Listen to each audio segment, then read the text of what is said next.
Halo, selamat sore Sobat Fermentasi Nusantara. Dimanapun Anda berada, apa kabar? Kembali lagi di YouTube channel Fermentasi Nusantara bersama saya, Harnas. Nah, kali ini kita pakai seragam Fermentasi Nusantara sebab kita mau ketemu bosnya Fermentasi Nusantara nih hari ini. Yaitu tamu kita pada kesempatan ini adalah Bapak Bambang Britono ya. Nah, Pak Bambang mungkin silakan memperkenalkan diri dulu. Oke, nama saya Bambang Britono. Saya nih sebetulnya hanya salah satu dari 9 pendiri Fermentasi Nusantara.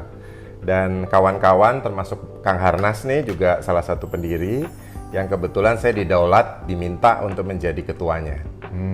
Jadi saat ini saya adalah ketua Gerakan Fermentasi Nusantara. Oh, Gerakan Fermentasi Nusantara. Oke, yang kaosnya kita pakai sekarang ini ya sebagai logonya. Nah, untuk tujuan ini kan memang dibuat Koperasi Fermentasi Nusantara ya Pak ya, di tahun 2020 ya, waktu itu ya. Nah, apa tujuannya didirikannya Koperasi Fermentasi Nusantara ini Pak?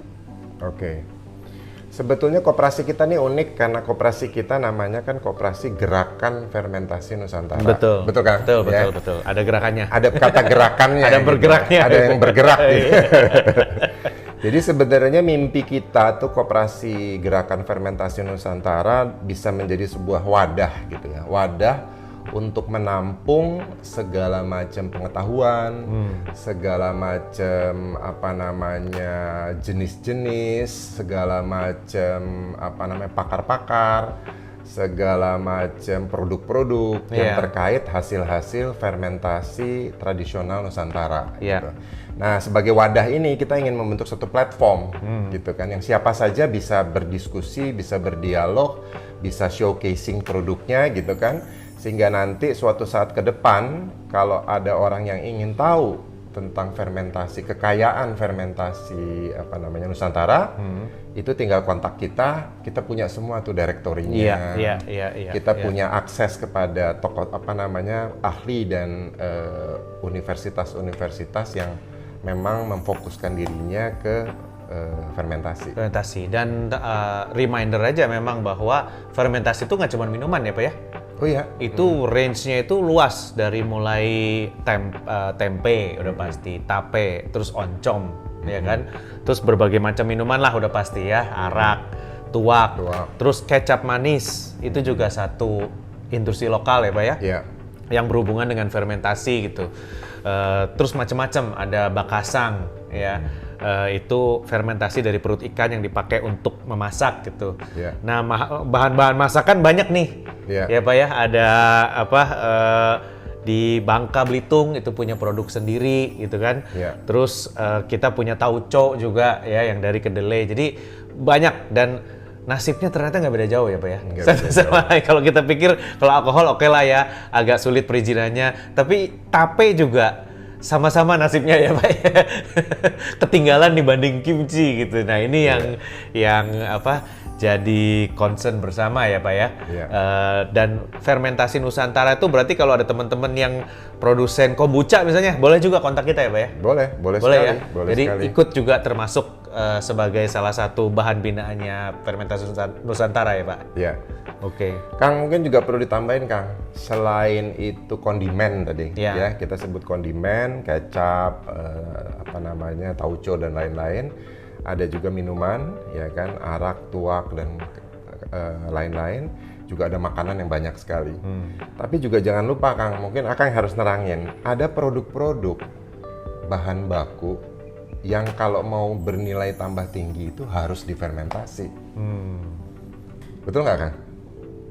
Seperti coklat kan? Oh, coklat ya, betul. Artinya lupa, ini bahan baku kan gitu kan? Iya kan? Betul. Coklat juga fermentasi. Mungkin Akang bisa lebih cerita tuh. Iya, betul. Coklat juga fermentasi teman-teman. Coklat juga fermentasi dan bahan kakaonya ada di Indonesia. Tapi yang difermentasi di Indonesia masih jarang. Nah, ada beberapa teman-teman yang udah memproduksi, tapi itu masih sangat kecil dibandingkan kakao curah. Nah, kalau Pak Jokowi melarang mengekspor bahan bakar mentah gitu kan, supaya pengolahannya di dalam negeri. Kakao juga sama sebetulnya. Kalau bisa ekspor kakao curahnya dikurangin supaya kakaonya diproses di dalam negeri. difermentasi sekarang aku mau di dalam tanya negeri Pak, gitu. apa yang jadi keunikan dan nilai tambah dari kakao yang difermentasi di satu daerah? Kakao itu proses fermentasinya mencapai 15 hari, Pak. Jadi dia itu ditaruh di dalam satu kotak ya. Terus di fermentasinya itu biji kakaonya difermentasi dengan daging buahnya. Terus diputer-puter gitu, ada treatmentnya dan temperaturnya itu akan naik kalau nggak salah sampai 60 sampai 80 derajat Celcius. Jadi di dalam situ selama 15 hari ada bakteri A tumbuh, mati lagi, muncul yang B, mati lagi, muncul yang C, mati lagi, muncul yang E, terus sampai 15 hari. Jadi bakteri itu asalnya dari mana? Ya dari daerah sekitar. Makanya kakao yang difermentasi di Sulawesi dengan yang di Bali, pertama bijinya beda, kedua rasa fermentasinya akan berbeda. Jadi kalau sama-sama biji Sulawesi diekspor ke Bali gitu ya, terus di Bali difermentasikan, rasanya juga akan beda juga. Karena itu masing-masing punya ciri khas tersendiri gitu dari jenis bakteri yang memfermentasikan si kakao itu. Itulah spesialnya. Nah itu tadi kan akan menjelaskan dari perspektif kimia. Iya. Ya kan? Kalau saya ngelihatnya dari sisi bisnis. Oke. Artinya produk-produk kakao Indonesia yang difermentasi gitu kan, itu punya ciri khas tertentu gitu ya, punya rasa tertentu yang bisa didaftarkan indikator geografisnya kan. Oh iya betul. Jadi khas daerah situ gitu ya. Khas daerah situ. Yeah. Dan beberapa sudah berhasil bahkan menang kan. Iya betul. Di beberapa Oscar-nya coklat dunia di beberapa gitu kompetisi kan. coklat dunia. Sehingga harga bahan baku coklat dari spesifik daerah itu udah di branding lah ceritanya kan gitu kan. Dan nilai tambahnya di pasar akan berbeda. Betul. Jadi bukan nggak mungkin nanti suatu saat merek-merek Lin atau merek-merek coklat-coklat dunia itu harus menuliskan kan gitu ya. Asal coklatnya Indonesian chocolate Indonesian gitu ya, atau Balinese chocolate. Nah itu teman-teman, coklat juga termasuk bahan fermentasi Nusantara. Oke Pak Bambang, nah selama berkegiatan di fermentasi Nusantara ini, ada pengalaman menarik nggak yang pernah Pak Bambang alami? Oh, ternyata begini ya selama ini kok gue nggak tahu ya gitu ketika terjun di dunia fermentasi ini Pak. Banyak banget ya, artinya pengalaman saya keliling-keliling Indonesia gitu, belusukan gitu, nyari sentra-sentra produksi fermentasi itu menarik sekali gitu kan, karena saya bisa melihat langsung pohon atau bahan-bahan baku yang dipakai untuk fermentasi gitu kan. Terus saya juga bisa ketemu dengan pelaku-pelakunya yang dapat resep-resep turun-temurun gitu kan. Dan banyak pembelajaran dari belusukan saya keliling-keliling ke desa-desa atau ke tempat sentra-sentra pengrajin. Itu saya jadi lebih kenal terhadap Indonesia. Dan saya jadi bisa lebih memaknai Indonesia dari berbagai aspek gitu. Karena di situ ada aspek kegiatan ekonomi yang masih berjalan gitu ya, yang menjaga satu tradisi gitu. Di situ ada budaya gitu kan. Dan banyak pembelajaran sih buat saya tentang Indonesia dan banyak inspirasi juga dari belusukan kita sebagai tim fermentasi ke daerah-daerah gitu. Yeah. Nah dari perjalanan itu ada yang pengalaman yang spesifik nggak Pak? Belusukannya itu kemana? Ada sih ke beberapa daerah, salah satunya tuh ke Banyumas. Oh Banyumas. Saya sempat mampir ke sentra produksi ciu. Jadi selama ini kan kita tahu ciu lebih banyak di Bekonang kan. Betul. Kan? Tapi kalau di Bekonang tuh kan lebih untuk industri, alkohol untuk industri.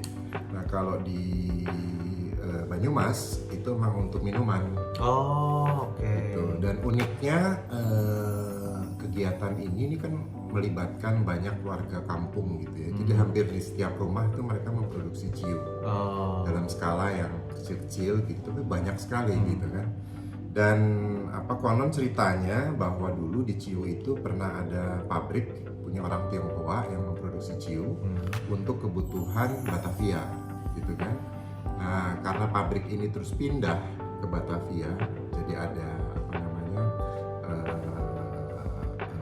pekerja-pekerjanya yang akhirnya melanjutkan. Oh. Gitu. Dan uniknya dari Ciu ini bahan bakunya dari gula aren. Dari gula aren. Didestilasi berarti? Difermentasi dulu, baru habis itu didestilasi. Dan rasanya menarik sekali. Menarik ya?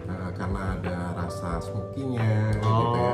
Okay. Dan saya sih bilang ini kalau sampai bisa didapat jalan untuk dilegalkan dan dikomersialkan, ini punya daya saing yang bagus gitu ya. Itu satu. Terus kemudian saya juga belusukan ke Bali. Di Bali banyak sekali kan, karena ada pergub, terus masyarakat jadi berantusias untuk memproduksi kembali arak Bali, gitu kan. Saya sempat berkenalan dengan pohon asli yang namanya pohon aren. Iya kan, saya nggak pernah lihat. Iya, saya juga nggak pernah lihat pohon aren. Oh ya, pernah lihat di Bali. Sesudah difermentasi Nusantara saya baru lihat pohon aren. Tadinya nggak merhatiin.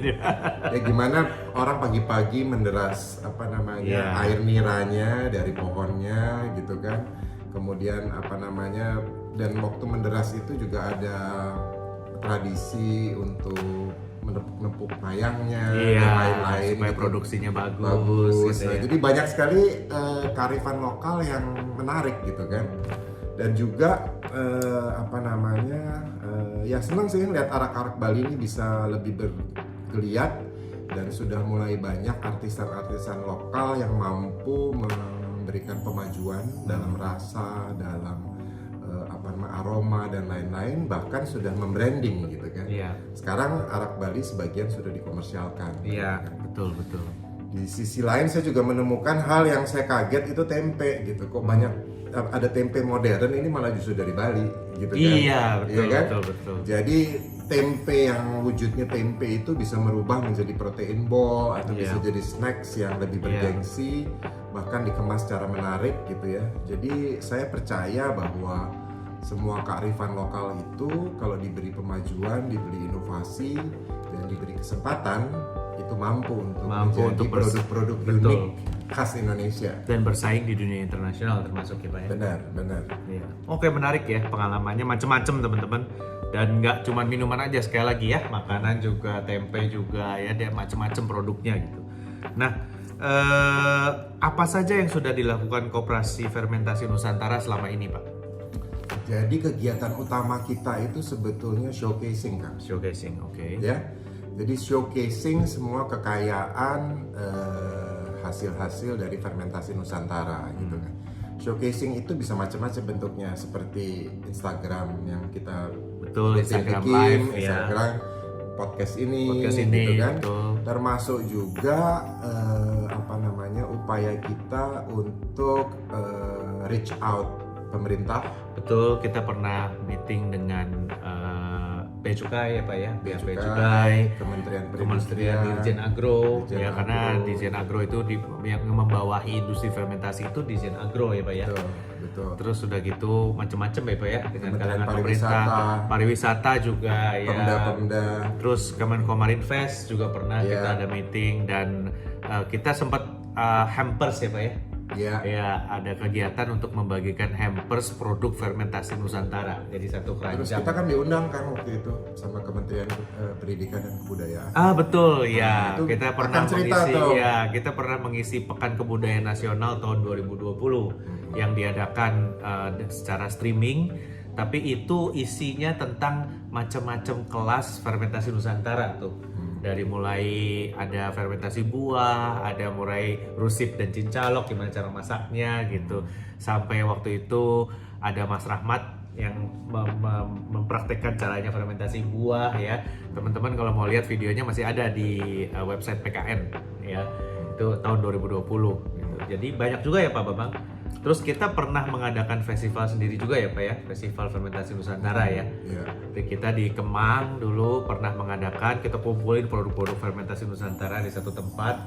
Lalu kita showcasing produknya macam-macam. Jadi pembuat tuak dari Sumatera Utara bertemu dengan pembuat tuak dari Bali, ternyata beda tuaknya, rasanya beda, bentuknya beda, semuanya beda, padahal sama-sama tuak gitu.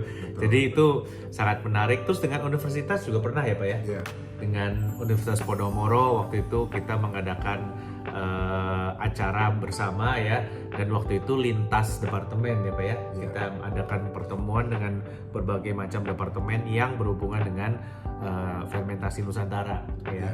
Jadi cukup banyak ya Pak ya yang sudah kita lakukan ya.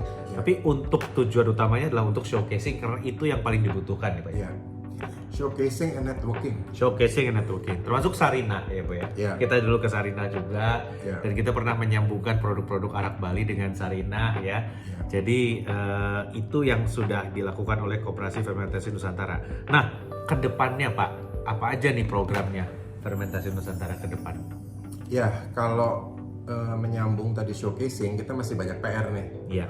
Kita lagi berpikir gimana caranya kita punya satu entry point gitu ya, seperti website gitu ya, yang memberikan segala macam informasi tentang fermentasi Nusantara, gitu kan.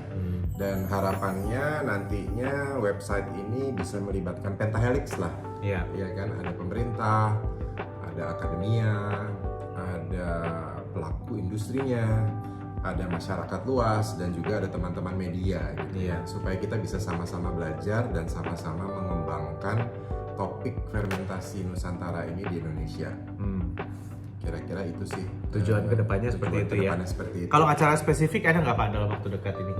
Ya, kita lagi merancang sih. Kita hobinya kan juga bikin event.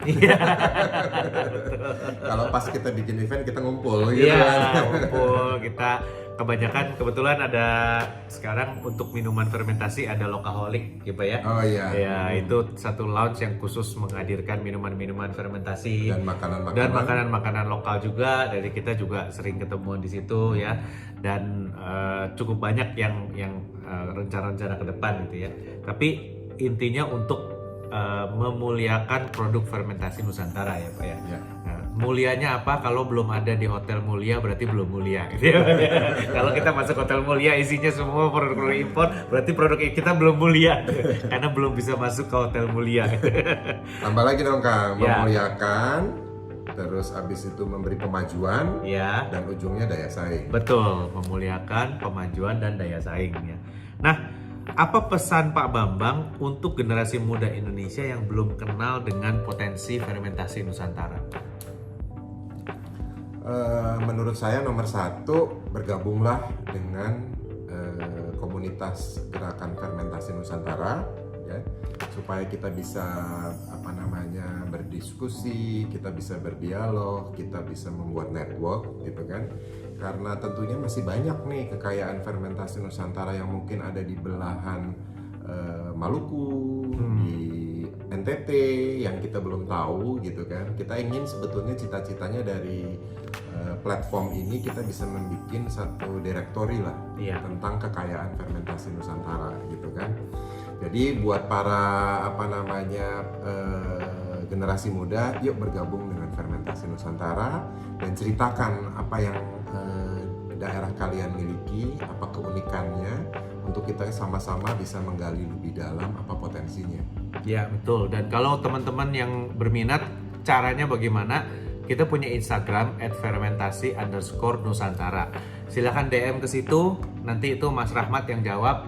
Mas, saya ingin bergabung dong gitu. Gimana caranya? Nanti di situ akan diinfokan, atau bisa di komen di video kita di YouTube ini. Saya mau bergabung, gimana caranya gitu ya.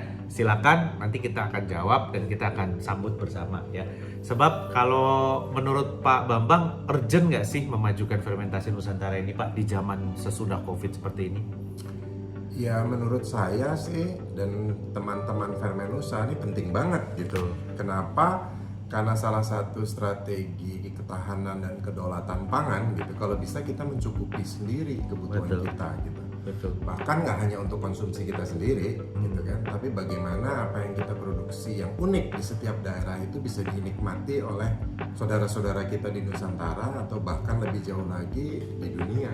Betul, dan memberikan devisa buat Indonesia sendiri ya. Benar.